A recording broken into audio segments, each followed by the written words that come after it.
Master ఈకే వ్రాసిన పురాణ పురుషుడు అనే గ్రంథంలో 15, 16 చాప్టర్స్ చదువుకోబోతున్నాము. అది ఒక సుందర రాజభవనము, ఉత్తరాభిముఖము, పెద్ద ప్రవేశ ద్వారము గల ఎత్తైన ప్రాకారము, దాని లోపున చక్కని పూల తోటలు, ఫలవృక్షములు వనపాలకులచే భద్రముగా పెంచబడి ఉన్నవి. ఈశాన్య దిశలో ఒక చిన్న కోనేరు, దాని చుట్టూను చిన్న చిన్న మధుక వృక్షములు. మధురలో ఇప్ప పువ్వుల చెట్లు లేని ప్రాంగణము లేదు. అదృష్టమునకు ధనాకర్షణమునకు వాటిని పెంచుట మంచిది అని అందలి వాస్తవ్యుల నమ్మకము. కారాగార ప్రాంగణమందలి కోనేటి దగ్గర పగలంతయు బాలబాలికలు తిరుగుచూ ఇప్ప పువ్వులను ఏరుకొనుచుందురు. నల్లగా పొడవుగా ఎండి రాలిపడి ఉన్న ఇప్ప పువ్వులు చప్పరించుటకు తీయగా ఉండి కొంచెము ఏనుగుల మదము వాసన కొట్టుచుండును. వానిని ఏరుకొనుటకు వచ్చిపోవు పిల్లలను కారాగృహ భటులు గాని అధికారులు గాని అడ్డగింపరు. ఉత్తమ రాజవంశ సంజాతులైన రాజబంధువులను సకల గౌరవములతో బంధీకృతులను చేయుటకు మాత్రమే ఈ ప్రాంగణమందలి కారాగృహము ప్రత్యేకింపబడినది. ప్రాకార ద్వారము నుండి సుదూరముగా తోట నడుమనున్న కారాగార భవన సోపాన పంక్తి వరకు నడిచినచో కాలికి మట్టి అంటకుండా రంగుల రాతి పలకల పేర్పుతో ఒక బాట కలదు. నగరమునందు లక్ష్మీపుత్రులై పురజనుల గౌరవ మర్యాదలను చూరగొనువారు అందలి బంధువులను చూచిపోవుటకు వచ్చుచుందురు. వారెక్కిన శకటములను చిన్న రథములను సూటిగా ప్రాకారము దాటి సోపాన పంక్తి వరకు వచ్చి నిలుచును. జ్యేష్ఠ శుద్ధ విదియ నాటి ఉదయము సూర్యోదయానంతరము 2 గడియల ప్రొద్దున ఒక 2 గుర్రాల శకటము వచ్చి ప్రాంగణమునందు నిలబడెను. పాలవంటి తెల్లని గుర్రములను పూంచిన శకటము చిన్న శేషపర్యంకము వలె నిర్మింపబడి ఉన్నది. గుర్రముల వీపులపై బంగారు జరీగల శ్వేతాంబరములు అలంకరింపబడి ఉన్నవి. ఆ రథము రాకకై ఎదురు చూచుచున్న ద్వారపాలకులును కావలివాండ్రును రథమాగినంతనే భక్తి వినయ సంభ్రమములతో ప్రాకార ద్వార కవాటములు పూర్తిగా తెరచిరి. గుర్రముల కళ్ళెములను పట్టుకొని సగౌరవముగా వెంట నడచుచూ రథమును లోనికి సోపాన పంక్తి దగ్గరకు కొనివచ్చిరి. కావలివారి పై అధికారులు 3 వరుసగా నిలబడి అందొకరు రథము కవాటమును తెరచి సవినయముగా వారు హస్తసంజ్ఞ చేయగా లోపలి మెత్తని పరుపులపై వైభవ ముద్రలో ఆసీనుడై ఉన్న సుందర పురుషుడొకడు పాదపద్మములను సుకుమారముగా రథము మెట్లపై ఉంచెను. కావలివాండ్రు ఎత్తైన బల్లను కొనివచ్చిరి. ఆ వ్యక్తి నిదానముగా బల్లపై పాదములుంచి సోపాన పంక్తిపై నిలబడెను. దిగుచుండగా అతడు కప్పుకొనియున్న పట్టుశాలువ భుజములపై నుండి ముంజేతుల మీదికి జారెను. పద్మదళముల వన్నెగల ఆ శాలువపై శంఖచక్రములు తిరునామముల ముద్రలుండెను. అతడు శాలువ అంచులను కరాంగుళులతో జ్ఞానముద్రల వలె పట్టుకొని సవరించుకొని నిలబడి అతడి పై అధికారుల వైపు మాత్రము కటాక్షించి చూచి ఇంచుక మందస్మితము చేసెను. అతడు స్వఫల్గుని కుమారుడైన అక్రూరుడు. వారతనిని గౌరవ సంభ్రమములతో ఒక సుఖాసనమున కూర్చుండబెట్టిరి. ఇరువురు సవినయ సంభాషణములు చేయుచుండగా 3వవాడు లోనికి పోయి వసుదేవునితో చెప్పి వచ్చెను. వసుదేవుడు దాసీజనముచే పర్యంకములను ఆయత్తము చేయించెను. చేయించి ఎదురువచ్చి అక్రూరుని లోనికి ఆహ్వానించెను. అక్రూరుడు మందహాస వికాస నేత్రములతో జాలిపడుచున్న ముఖ కవళికలతో వసుదేవుని హస్తద్వయమును పట్టుకొని లోనికి ప్రవేశించుచు ఇట్లనెను. వసుదేవా, మీరిరువురును కుశలమా? దేవకి గర్భవతి అని విన్నప్పటి నుండి వచ్చి చూడవలెనని అనుకొనుచుంటిని. ఇది వరకు ఇట్టి సంతోషకరములైన వార్తలన్నీయు దుఃఖప్రదములుగా పరిణమించినవి. 7వ గర్భము కొన్ని మాసములు వృద్ధి చెంది వింతగా అదృశ్యమైనది. మరల 3 సంవత్సరముల తరువాత ఈ 8వ గర్భము సంభవించినదని వింటిని. ఈ మారు మీకు దైవబలమున్నదని నా హృదయము కూడా చెప్పుచున్నది. ఈ అష్టమ గర్భమున జన్మించిన సుతుడు కంసుని గరిష్టము కలిగించునని అశరీరవాణి పలికినట్లు కూడా చెప్పుచున్నారు. భ్రమయో సత్యమో తెలియదు గాని కంసుడు కూడా వినినట్లే చెప్పెను. వసుదేవుడు ఆసనం అలంకరింపుడు. పరమ భాగవతోత్తములైన మీ దర్శనము మాకు శుభప్రదము.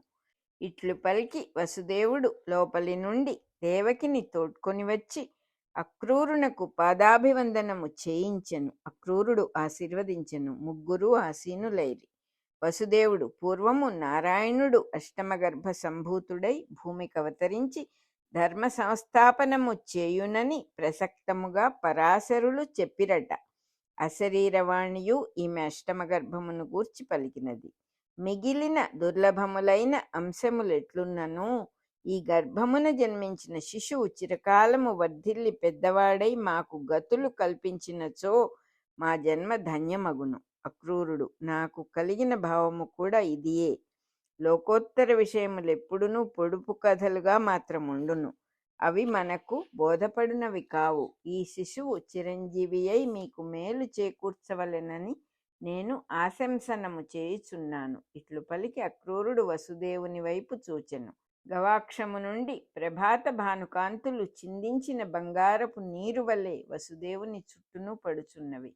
ఆ కాంతులతో ఏర్పడిన తేజోమయమైన రూపమొకటి వసుదేవుని చుట్టూను అతని దేహమును తాకక పురుషాకృతి అయిన ఛాయగా కనిపించెను.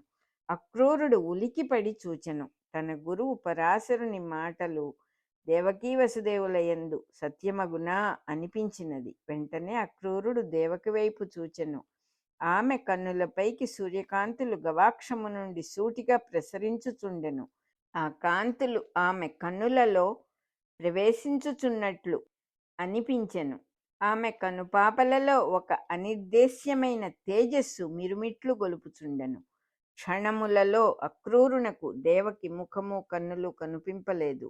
అచ్చట ఒక తేజఃపుంజమున్నట్లు మనస్సునకు తోచెను. ఆ తేజస్సు నుండి రశ్ములు వెనుకకు మరలి వచ్చుచు సుదర్శనాయుధము తిరుగుచున్నట్లుండెను. గవాక్షము నుండి ప్రసరించుచున్న వెలుగు జాళ్లలో ప్రయాణము చేయుచున్న ధూళి రేణువులు సుడులు సుడులుగా తిరుగుచు ఒక సర్పాకారముగా గోచరించెను. ఆ సర్పమొక శయ్యగా దిగివచ్చుచున్నట్లు దాని యందు సర్వాత్మకమైన ఆకాశ శరీరము రూపుగొనుచున్నట్లు కనిపించెను. ఆ మొత్తమొక శిశువై కిలకిల నవ్వుచున్నట్లు గోచరించెను. అక్రూరుడు తెలివి తెచ్చుకుని మరల దేవకి ముఖము చూచి ఇట్లనెను. శకునములన్నీయు శుభముగా తోచుచున్నవి. ఈ పుట్టబోవు శిశువు చిరకాలము వర్ధిల్లగలడు, మహిమాన్వితుడు కాగలడు. దేవకి నాకు ప్రతిరాత్రమునందును ఒక శిశువు మందస్మితమూర్తి అయి పొడగట్టుచున్నాడు. ఒకమారు నీలమేఘములు శిశువుగా ఆకారము కట్టి నవ్వుచున్నట్లు ఉండును. ఒకమారు నీలాకాశమునందు ఆ శిశువు రూపము కనిపించును. ఒకమారు సముద్రము కెరటముల రూపుగా కదులుచున్నట్లు అనిపించును.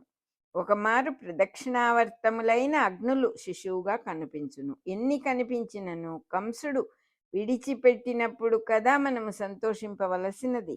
పూర్వము తొలిసారి నుండి నేను గర్భము ధరించినప్పుడెల్లా అది ఏ రూపము కనిపించుచుండెడిది. కనుక ఇది శుభమో కాదో చెప్పలేము. అక్రూరుడు నా మనస్సునకు శుభము అనిపించినది ఈనాటి వరకు వ్యర్థము కాలేదు. ధైర్యం అవలంబింపుము. అనుదినము 3 వేళలయందు తదేక నిష్ఠతో శ్రీమన్నారాయణ అష్టాక్షరీ మహామంత్రమును కుక్షియందు అనుసంధానింపుము. అదియే పంచాయుధమూర్తి అయి నీ గర్భమును రక్షింపగలదు.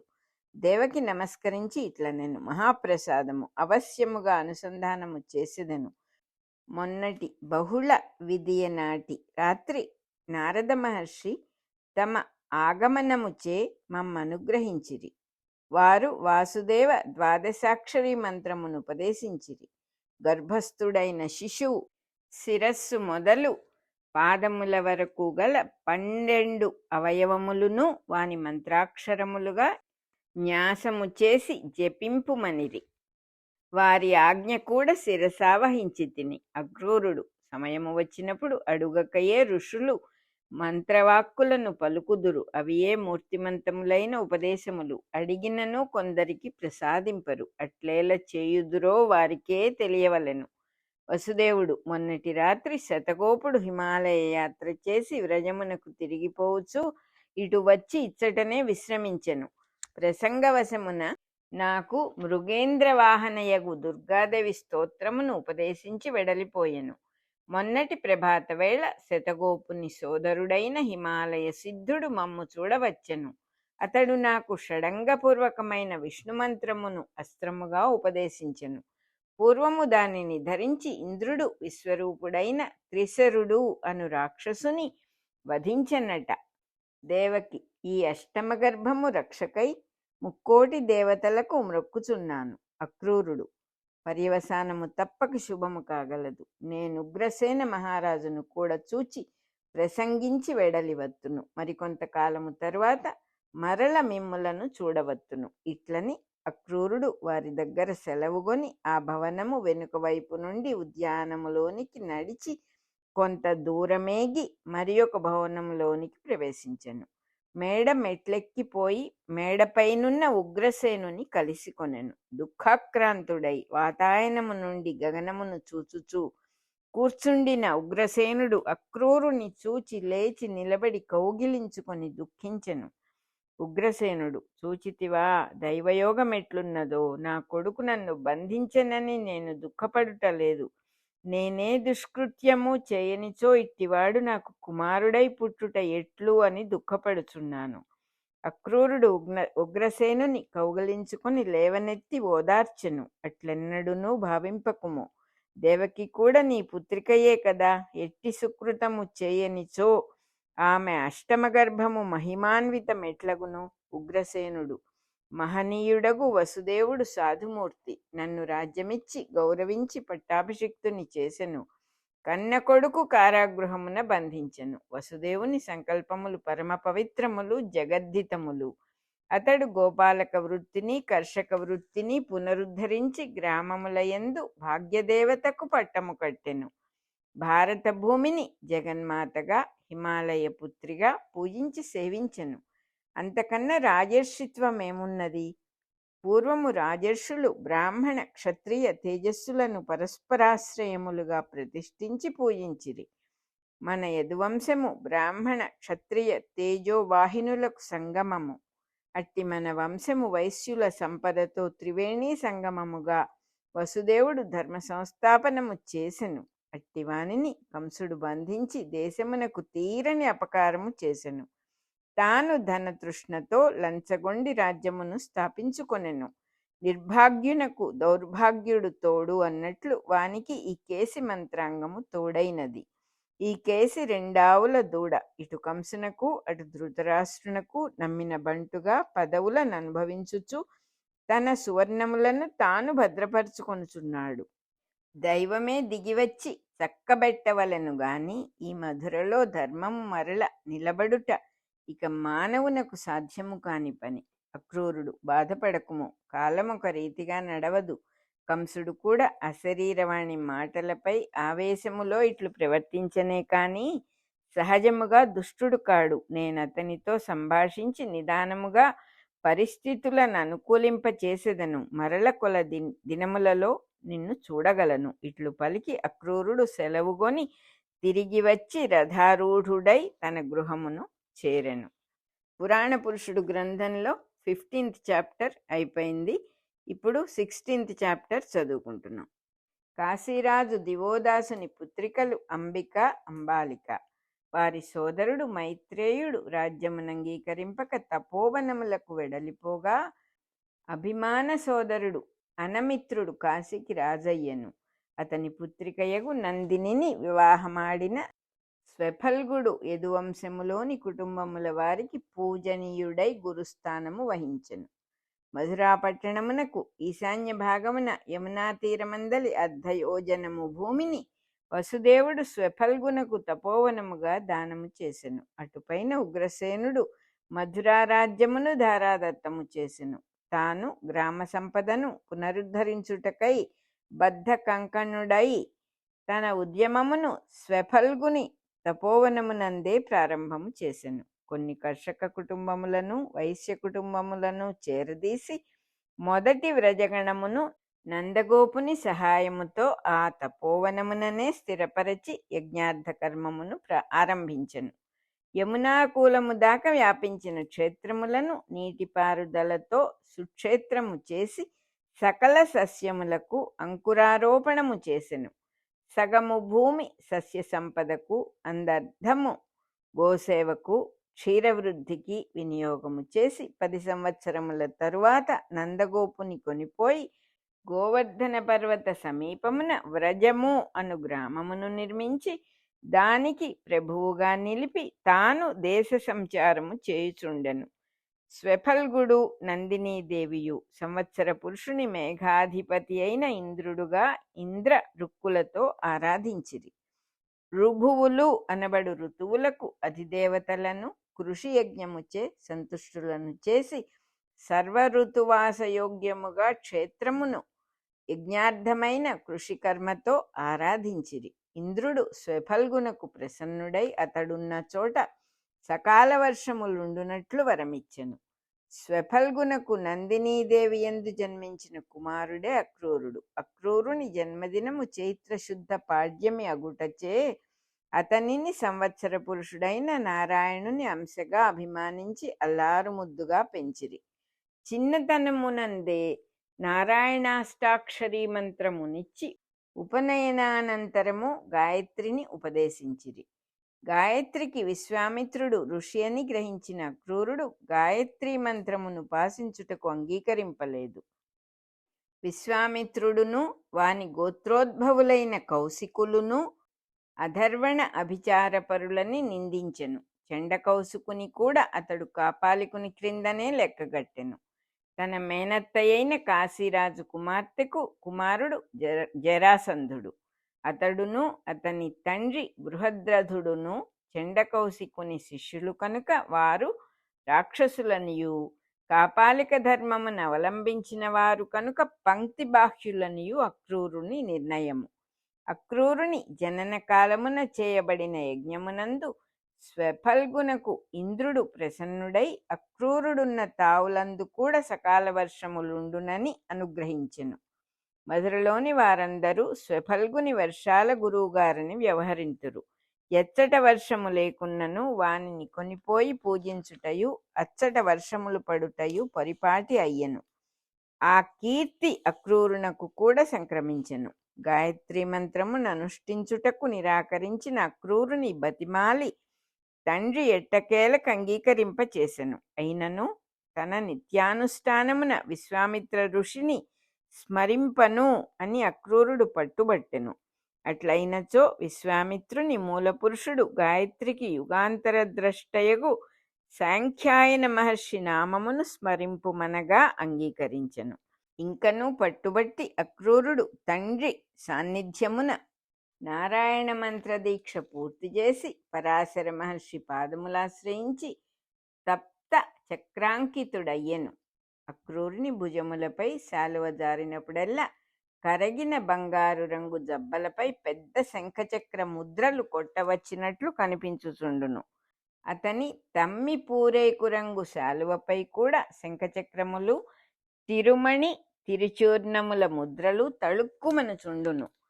స్వెఫల్గుని యజ్ఞార్థ కృషి కర్మలో పాల్గొని భూమిని మంత్రపూతముగా దున్ని పండించు వైశ్య కుటుంబములను, శ్రమించు శూద్ర కుటుంబములను అచ్చటనే నివాసములు ఏర్పరుచుకొని ఆ పంటను యథేచ్ఛముగా అనుభవించుచు స్వెఫల్గుని ఆదేశముపై మిగిలిన గ్రామముల వారికి పంచిపెట్టుచుందురు. పెరిగి పెద్దవాడైన అక్రూరుడు నిరంతర నారాయణ మంత్రానుష్ఠానమున విష్ణుతేజమును ఆర్జించుకొనెను. సంపన్న గృహస్థు కావున వివాహితుడైన వెనుక తండ్రి నుండి సంక్రమించిన క్షేత్రమున వనపాలకులచే కృషికర్మలు చేయించుచు చిరకాలము ఏ వృత్తియు లేక నిత్యానుష్ఠానపరుడై గురుత్వము వహించుచుండెను. అతడందరికీ ఇష్టుడే. భిన్న భావములు గలవారి నడుమ సామరస్యము చేకూర్చుటకై విలాసార్థము వారి ఇండ్లకు సన్నిధి చేసి వచ్చుచుండును. అందరికీ అనుకూలుడై ఎవరి దగ్గర వారి మాటలాడుచుండును. ఎవరిని గూర్చియూ చెడ్డగా మాట్లాడడు. ఎదుటివారిని అభిమానించి మాట్లాడును. తన విశ్వాసములను తెలుపడు గాని ఎవరి విశ్వాసములను తానంగీకరింపడు.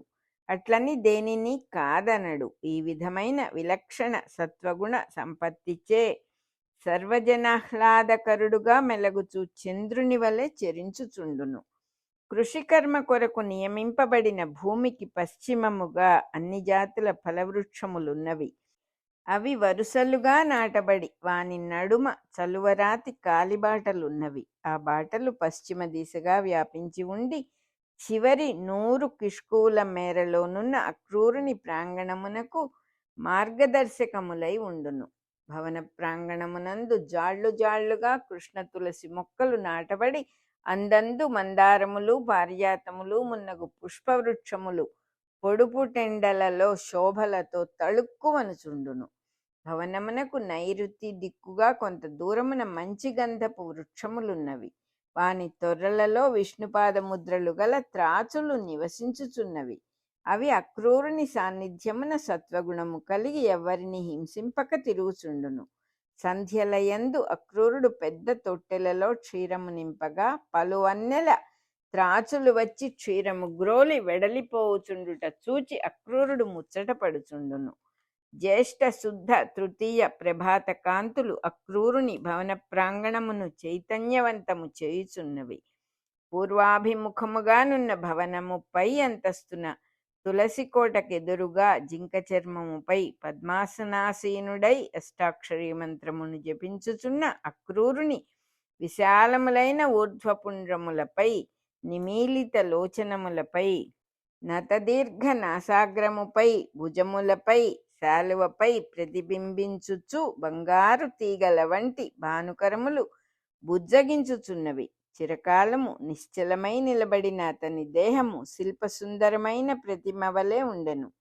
మెడలోని తులసి పూసల పేరు కూడా చక్కని శిల్పము వలె కంఠమందలి వళీత్రయమున కలంకారప్రాయమై ఉండెను. మందస్మిత స్థిమితమైన అధరబింబము కొంచెము స్పందించెను. కన్నులు తెరచి అక్రూరుడు విష్ణు సూక్తములు పారాయణ చేసి తీర్థప్రసాదములు స్వీకరించి పాదుకలు ధరించి వెండి పొన్నుకర్ర పట్టుకొని సుగంధనాసికా చూర్ణమును పొడుముకాయ నుండి అరచేతిలో దులుపుకొనుచు మెల్లగా సోపాన పంక్తి దిగి వచ్చెను.